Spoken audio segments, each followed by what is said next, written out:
kulanti wacan oo wanaagsan daawadayaal meel kastoo aad joogtaan halkani waa Al-Xurriya News ku soo dhawaada wararkii ugu dambeeyay ee ka dhacay dhulka Soomaaliya iyo caalamka qodobada aan idin haynana waxaa kamid ah tirada dadka uu haleelay caabuqa coronavirus ee Muqdisho oo sii korodhay iyo wasaaradda caafimaadka oo mar kale warbixin ka dhiibtay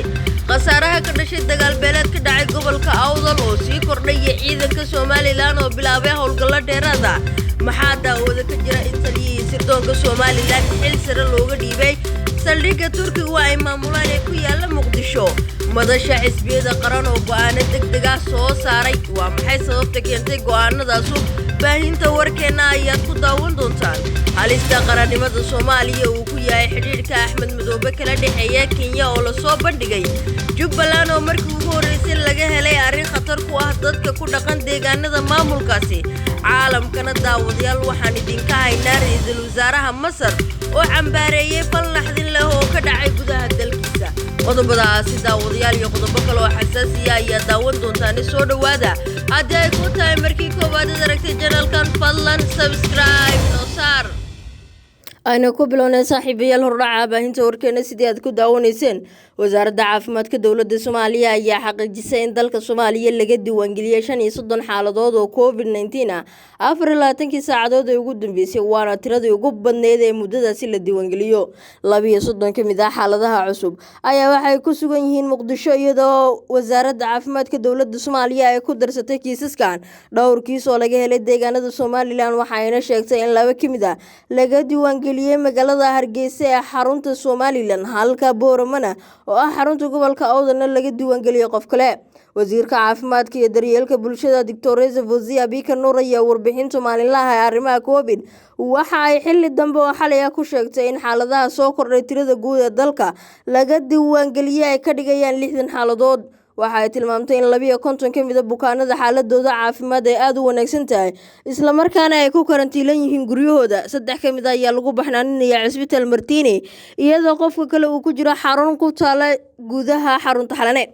Fawziya Bikar waxa ugu baaqday dadku inay guryahooda joogaan haddii aysan jirin arrimo muhiim u ah nolosha dadku kala fogaadaan ugu yaraan 2 mitir taxadar gaar ahna la siiyo dadka da'da ah iyo kuwa qaba cudurrada daba dheeraada Soomaaliya ayaa waxa inta loo yahay cudurka uu geeriyooday 2 qof ayaa ka bogsatay hayeeshee warbixinta cusub ee soo baxday ayaa muujinaysa in cudurku si xoogan ugu faafay bulshada loona baahan yahay inay maqlaan talooyinka loo jeedinayo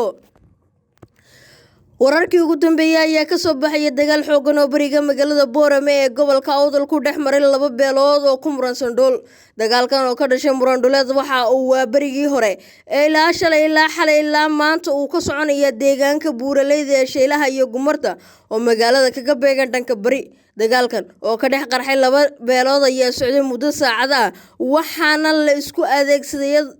hubka labadiisa nooc kala duwan iyadoo dadka deegaanku ay tilmaamayaan in weerar rogaal celis ah goordhow uu halkaasi ka dhacay sidoo kale waxa lagu waramayaa inuu dhaawac soo kala gaaray labada dhinac inkastoo ilaa hadda si rasmi ah loo xaqiijin karin inay jirto dhimasho ka dhalatay rasaasta iyo hubkii kale la isku ridayay maadaama xaaladdu ay ahayd mid aad u qasan ciidamada militariga Soomaaliland ee ku sugan magaalada ayaa iyaguna ka qayb qaaday dagaalka iyagoona saacado badan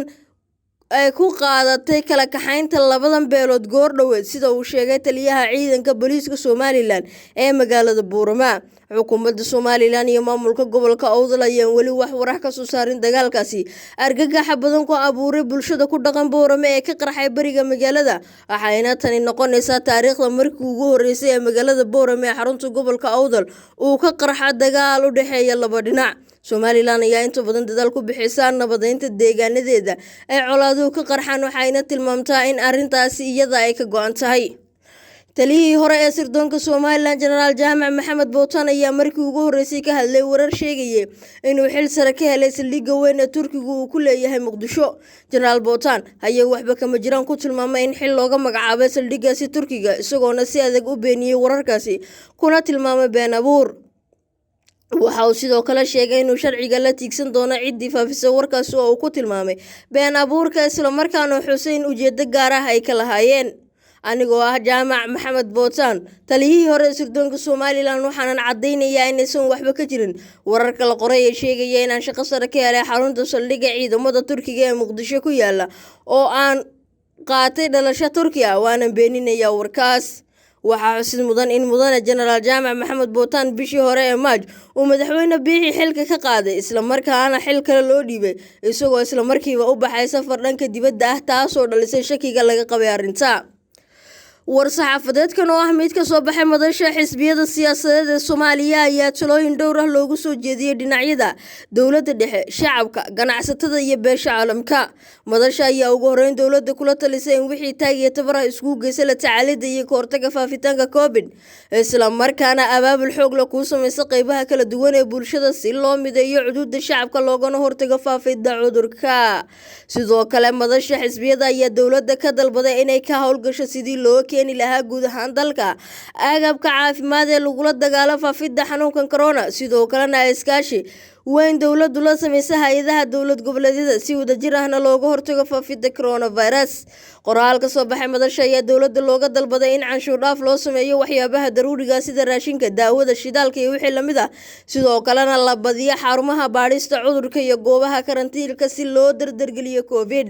madashu waxa ay dowladda u jeedisay inay sameyso sanduuqa taakuleynta ka hortagga corona, ciidamada dowladana loo sameeyo daryeel gaala si uusan cudurkana u weeqin amniga dalka iyo dadka. madasha ayaa war-saxaafadeedka shacabka Soomaaliyeed uga dalbatay inay dhaqan geliyaan tilmaamaha wasaaradda caafimaadka iyo in xilligan adaga iscaawiyaan caafimaad ahaan iyo dhaqaale ahaanba in ay isbedel ku sameeyaan habnololeedkooda xag bulsho, xag dhaqan dhaqaale iyagoo tashkiilinaya dhaqaalahooda si ay ugu diyaar garoobaan saameynta uu yeelan karo la dagaalanka iyo ka hortagga cudurka COVID-19. madasha ayaa ganacsatada Soomaaliyeed sidoo kale waxa ay ka dalbatay inay dadaal dheer ku bixiyaan soo dhoofinta waxyaabaha daruuriga isla markaana ay maalgashi gaar ah ku sameeyaan wax soo saarka gudaha dalka, qiimo dhimisna ay ku sameeyaan dhammaan waxyaalaha daruuriga sida raashinka, daawada iyo wixii lamid ah. ugu dambeyntii qoraalka ka soo baxay beesha caalamka waxaa lagu yidhi waa in beesha caalamka laga codsado kaalmo mug leh oo ay ugu deeqaan shacabka kuwaasoo iskugu jirta farsamo, dhaqaale, qalab caafimaad si gaaran loo caawiyo xoogsatada dadka danyarta ah iyo barakacyaasha. sidoo kalena laga codsaday inay hakad geliyaan kala bedelka shaqaalaha ajnabiga ah iyo isbedelka ciidamada AMISOM si hor looga tago inuu faafo cudurkani kana yimaado wadamo kale. hagaag daawadayaal weli qaybaha kala duwan ee warkeena ayaa daawanaysa markana October 16keedii 2001 intii aysan Kenya u soo galin gudaha Soomaaliya ama aan wax saameyna aysan yeelanin maamulka Jubbaland waxa Kenya xiriir hoose la lahaa Senator Cumar Cabdirashiid, xildhibaan Cabdiraxmaan Aadan Ibraahin iyo Cabdiraxmaan Cabdishakuur. is-afgaradka caanka ah ee Soomaaliya iyo Kenya dhex maray markii la saxeexay Abriil 2009 ayuu Cumar Cabdirashiid oo fududeynaya damaca Kenya 8 Abriil 2009 maalin kadib Ban Ki-moon uu u diray dhambaal uu ku wargelinayay in Kenya ay u madax bannaan tahay diiwaangelinta xadka badda ay la wadaagtay Soomaaliya isla markaana diidmo aysan qabin. Cumar ayaa dambaalka waxa uu raaciyay is-afgaradkii Soomaaliya iyo Kenya dhex maray ee Cabdiraxmaan saxeexay warbixin 15 bog ah oo Soomaaliya ay ku faahfaahinayso cabirka xariiqda xadka badda u soo gudbinaysay cidda ka saaciday lifaaqa 8aad. Cumar waxa uu warqadda ku wareejiyay kulamo ka dhacay Nairobi Maaj 10keedii 2009 oo dhex maray ra'iisul wasaare ku-xigeenka ahna wasiirka kalluumaysiga kheyraadka badda ee Soomaaliya Cabdiraxmaan Aadan Ibraahin iyo ku-xigeenka ergeyga gaarka ah ee qaramada midoobay Charles Petty. 5 Abriil 2009 waxaa martiqaad u fidiyay ra'iisul wasaare Cumar uu ku yimid Muqdisho danjire Hansi William Lovanga si uu diyaarinta xogtan uga gacan geysta danjire Hansi waxaana qaabilay madaxweyne Sheekh Shariif. sidoo kalena wuxuu fursad ka helay inuu la kulmo golaha wasiirada lana wadaagay diyaarinta xogta badda ee Soomaaliya. qarashaadka ku baxay diyaarinta xogtan iyo cabirka xadka waxaa dabaray dowladda Norway. waa fariinta sida ay xogta 15 bog ah ee wasiir Cumar uu xilligaasi u diray. xidhiidhka xilligaasi ka soo bilaabmay ayaa waxa ay Kenya u aragtay fursadda kaliya ee ay Soomaaliya kaga qaadan karto waxyaalo badan. 14 Abriil 2009 ayaa qaramada midoobay faafisay warqadda ra'iisul wasaare Cumar Cabdirashiid ee warbixinta la socotay is-afgaradka iyo lifaaqa xariiqda ee xadka badda Soomaaliya. Cumar iyo Cabdiraxmaan Cabdishakuur Kenya waxaa xilligan u bedelay isla markaana sida la sheegay booskooda buuxiyay Axmed Madoobe iyo Jubbaland oo xayndaab iyo xeelad faragelin u ah Kenya. waxay u aragtay Axmed Madoobe shakhsiga fulin kara dan kasta oo Soomaaliya ka gashay iyo damaceeda ku aadan xadka badda aan la wadaagno